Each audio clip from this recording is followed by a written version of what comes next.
મારા એક પરમ સ્નેહી મિત્ર પરેશભાઈ ડેઢિયા મુંબઈની કોર્પોરેટ લાઈફ છોડીને 2016માં ભારતીય ગોપાલનની શરૂઆત કરી હતી. હવે તો મુંબઈ જવાનું મન નથી થતું ને એમાં આ તો આનો જન્મ પણ મુંબઈ થયો છે. મુંબઈમાં રહેતા હોત તો એક એક મુઠ્ઠી ગોળીઓ ખાતા હોત ને. આખો ડબ્બો જિંદગીભર સાથે રહે, ઉઠી એટલે ડબ્બો ખોલવાનો. મારી પાસે 2010માં રમેશભાઈ લગભગ 100 માણસો મારા હાથ નીચે કામ કરતા હતા.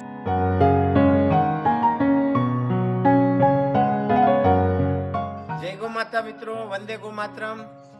આજે હું કચ્છની ધરતીમાં મારા એક પરમ સ્નેહી મિત્ર પરેશભાઈ ડેઢિયા એમને ત્યાં આવ્યો છું. એમણે મુંબઈની કોર્પોરેટ લાઈફ છોડીને 2016માં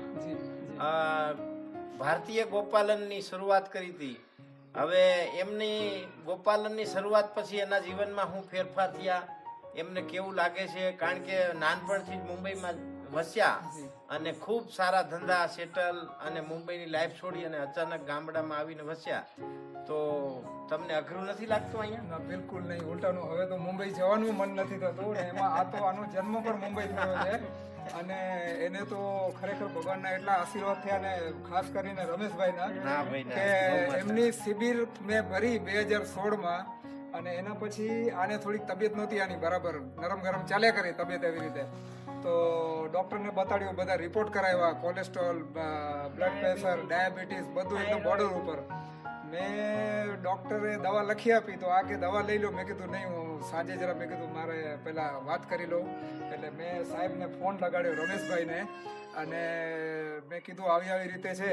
સાહેબનો એક જ વર્ડ હતો કે તમારા ઘરમાં જે અત્યારે કંઈ તેલ તમે વાપરતા હો એ કામવાળી બાઈને પણ નહીં આપતા, તમે ગટરમાં નાખી દેજો અને તેલ બંધ કરીને તમારી પોતાની ગૌશાળા છે તો ગાયનું ઘી તમે વાપરવાનું ચાલુ કરો બધી રસોઈની અંદર. પછી ઓલું ટાટા સોલ્ટ બંધ કર્યું ને સિંધાલુણ ચાલુ કર્યું ને ખાંડ બંધ કરીને ગોળ ચાલુ કર્યું. આ બધું 12 મહિના સુધી કર્યા પછી એકે જાતની દવા વગર આજ દિવસ સુધી એના બધા રિપોર્ટ નોર્મલ છે. કેવું લાગે છે હવે તમને? આમ ભગવાને મને તો આમણે વખાણ કર્યા, હવે તમારા વખાણ કરવા વખાણ કર્યા એવું નથી. અહીંયા આવીને અલવાડી દીધા. આવું ના રમેશભાઈ, આ લગભગ હું 100 જણાને આજે તો આપની હાજરી છે પણ વગર હાજરીએ અને સ્ટેજ ઉપર માઇકમાં હું જાહેરમાં બોલ્યો છું. હવે તમે કયો, તમને કેવું લાગે છે? મને સામે જોઈને જ આપ પ્રત્યક્ષ નિહાળી શકો છો કે મારે 1 પણ રૂપિયાની દવા વગર હું કેટલી તંદુરસ્ત છું. ગાય માતાના ખૂબ ખૂબ આશીર્વાદ છે અને ભગવાને ખૂબ કૃપા કરી અમને અહીંયા રાખ્યા, નિમિત્ત બનાવીને. બસ એવી સેવા કરવાનો. મુંબઈમાં રહેતા હોત તો એક એક મુઠ્ઠી ગોળીઓ ખાતા હોત ને.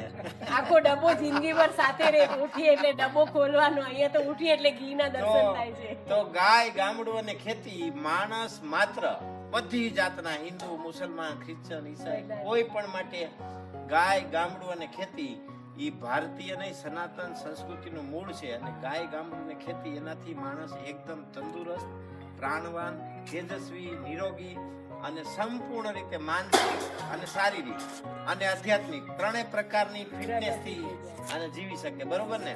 હવે તમે અહીં આવ્યા પછી કરો છો હું એ પણ બતાવો. આવો. દૂધ આવી જાય એટલે દૂધને ગરમ કરી મેરોણ કરીએ. આ મેરોણ સવારનું દૂધ મેરોણ કરેલું છે અને એના પછી આજે સાંજનું જે દૂધ આવશે એ પણ ગરમ કરીને મેરોણ કરશું. અને સવારના ઓલા માટલા છે અને આપણું આજે રમેશભાઈનું જે બનાવેલું વૈદિક બિલોનું, સાથે આજે બધા ઓર્ગેનિક અમુક અનાજો છે, દેશી જુવાર, દેશી બાજરો, જીરું, પછી અમુક દાળો છે, એવી બધી ઘઉં છે આપણા પોતાના. અને વધારામાં અહીંયા તેલની ગાણી નાખી છે. આનાથી 2 ફાયદા છે. આ લાકડાની ગાણી, આમાં મગફળીનું તેલ એટલે માંડવીનું અને તલનું, એ બંને વસ્તુનું તેલ કાઢીએ છીએ ને આ જે ખોળ નીકળે એ ગાયોને ખવડાવવા માટે. આ ખોળ પણ માણસે ખવાય એટલું માણસે ખવાય. અને આમાં પાછી મહત્વની વાત કે આની અંદર જે મગફળી અને તલ જે વાપરું છું એ પણ 100% ઓર્ગેનિક. આ કઈ બહુ મોટું કામ નથી પણ જેટલું નાનું કામ થાય છે એ ચોખ્ખું થાય છે પૂરું એકદમ. બહુ સરસ, વેરી ગુડ. મિત્રો, આની પહેલા તમે મુંબઈમાં શું કરતા હતા? મુંબઈમાં તો મારે ગાર્મેન્ટનું કામકાજ હતું, વર્ષો સુધી મેન્યુફેક્ચરિંગ કર્યું છે ગાર્મેન્ટનું. અને નાના બચ્ચાઓના કપડાં ને એ બધું બનાવતા. મારી પાસે 2010માં રમેશભાઈ લગભગ 100 માણસો મારા હાથ નીચે કામ કરતા હતા 2010માં. એવડું કામ હતું. એવડું કામ હતું ત્યાં, અને એક્સપોર્ટ પણ કરતો સાથે. 2014 થી આખું આ પરિવર્તન લાવી દીધું છે. 2 વર્ષ સુધી અભ્યાસ કર્યું, નાનું મોટું. રમેશભાઈને ત્યાં ગોંડલમાં મેં શિબિર કરી છે, અને એના પછી આ બધું ગૌપાલન ચાલુ કર્યું. બહુ સરસ. અને હવે 10 ગાયથી શરૂઆત કરી હતી.